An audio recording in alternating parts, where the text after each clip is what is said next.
प्रिय विद्यार्थियों, आज हम हिंदी के अंतर्गत आने वाले महत्वपूर्ण समास के भेद और उनके उदाहरणों के बारे में चर्चा करेंगे। सर्वप्रथम हम बात करते हैं समास की। समास किसे कहते हैं? समास की क्या परिभाषा है? जब दो या दो से अधिक पद अपने बीच की विभक्तियों का लोप करके जो छोटा रूप बनाते हैं उसे समास कहते हैं। पद शब्द संस्कृत का है, हिंदी में इसे शब्द कहते हैं।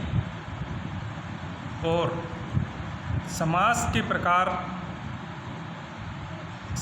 के प्रकारों को लेकर भी अनेक प्रतियोगी परीक्षाओं में प्रश्न किए जाते हैं, लेकिन अलग अलग प्रतियोगी परीक्षाओं में उनके उत्तर अलग अलग दिए जाते हैं। लेकिन हिंदी में निश्चित रूप से समासों की संख्या जो होती है वह 6 होती है। उनमें सर्वप्रथम अव्ययी भाव समास, द्वितीय स्थान पर तत्पुरुष समास, द्वंद्व समास, दिग्गु समास, कर्मधारय समास और बहुब्रीहि समास। अब हम बात करते हैं प्रथम अव्ययी भाव समास। अव्ययी भाव समास को पहचानने की जो प्रमुख विशेषताएं हैं वह निम्न अनुसार है। इस समास का पूर्व पद प्रधान होता है। पहला पद पूरा पद या पद अवयव होता है। अवयव शब्द एक प्रकार से उपसर्ग होते हैं। संस्कृत में उपसर्ग को अव्यय कहते हैं। जब किसी एक शब्द की पुनरावृत्ति होती है या दोनों पद अवयव होते हैं, संस्कृत में उपसर्गों को अव्यय में शामिल मानते हैं। इस प्रकार हमने देखा कि अव्ययी भाव समास को पहचानने के लिए हमें यह देखना है क्या पूर्व पद प्रधान है, क्या पूरा पद प्रधान है, या किसी एक ही शब्द की पुनरावृत्ति हुई है, या संस्कृत के उपसर्ग जिन्हें हम अव्यय में शामिल करते हैं इनमें से कोई शब्द के में सम्मिलित है। अगर है तो फिर वह अव्ययी भाव समास कहलाएगा। उदाहरणार्थ, पूर्व पद प्रधान या पहला पद अव्यय, यथा शक्ति। इस शब्द में अगर हम देखते हैं, यह शब्द अपने बीच की विभक्ति का लोप करते हुए यथाशक्ति के रूप में ध्वनित होता है, जिसमें 2 शब्द हमें दिखाई दे रहे हैं, यथा और शक्ति। यथा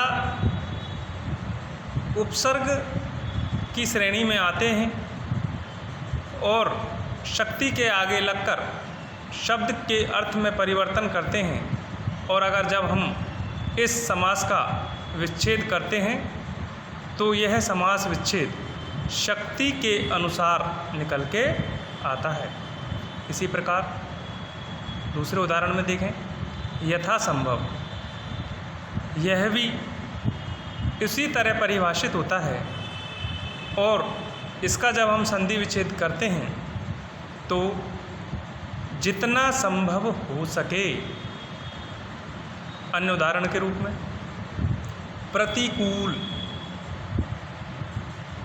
यानी कुल के विपरीत अर्थात विरुद्ध।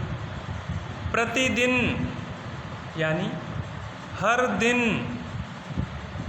इन दिए गए उदाहरणों में अगर हम ध्यान देंगे तो हमें दिखाई देगा कि इन सभी का प्रथम पद प्रधान है। इसी प्रकार अन्य भी उदाहरण है, यथाविधि, यथाशीघ्र, यथासंभव, यथाशक्ति, यथास्थिति, यथामति, यथायोग, प्रतिक्षण, प्रतिफल, प्रत्येक, प्रत्यक्ष, समक्ष, परोक्ष आदि भी अव्ययी भाव समास के उदाहरण हैं। अब हम इसी में देखते हैं उपसर्गों से बने शब्द। ए कारण किस उपसर्ग का प्रयोग हुआ है? ए का, यानी बिना कारण के।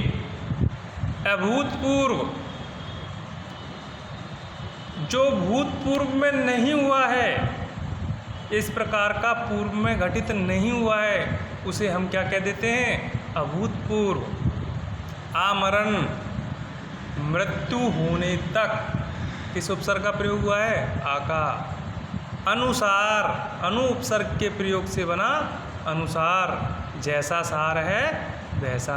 ऐसे ही अन्य उदाहरण हैं आजन्म, अनुरूप, अनुकूल, निर्विकार, निडर, निर्विवाद, निधड़क, बेधड़क, अनुचर, नालायक, बेखटक, अनजाने, हर पल, निकम्मा, नासमझ, अत्याचार, अत्यावश्यक आदि भी अव्ययी भाव समास के उदाहरण होते हैं।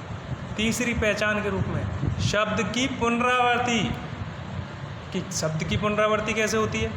शब्द की पुनरावृत्ति से वह दोनों शब्द अवयव की तरह प्रयुक्त हो, वहाँ भी अव्ययी भाव समास होता है। जैसे साफ साफ यानी बिल्कुल साफ, बार बार यानी लगातार, घर घर, हर एक घर, धीरे धीरे, बहुत धीरे, दिनों दिन यानी प्रतिदिन, धड़ाधड़, धमाधम, सुना सुनी, हाथों हाथ यानी हाथ ही हाथ में, रातों रात, बिल्कुल रात में, बीचों बीच, ठीक बीच में, भागम भाग, एकाएक आदि भी अव्यय समास के ही उदाहरण हैं। तो आप लोगों ने देखा, आज हमने समास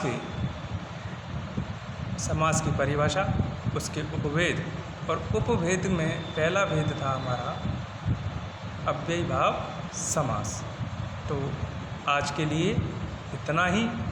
कल इसी श्रृंखला में हम पढ़ेंगे तत्पुरुष समास, तत्पुरुष समास की पहचान, उसके उपभेद, उपभेदों की पहचान।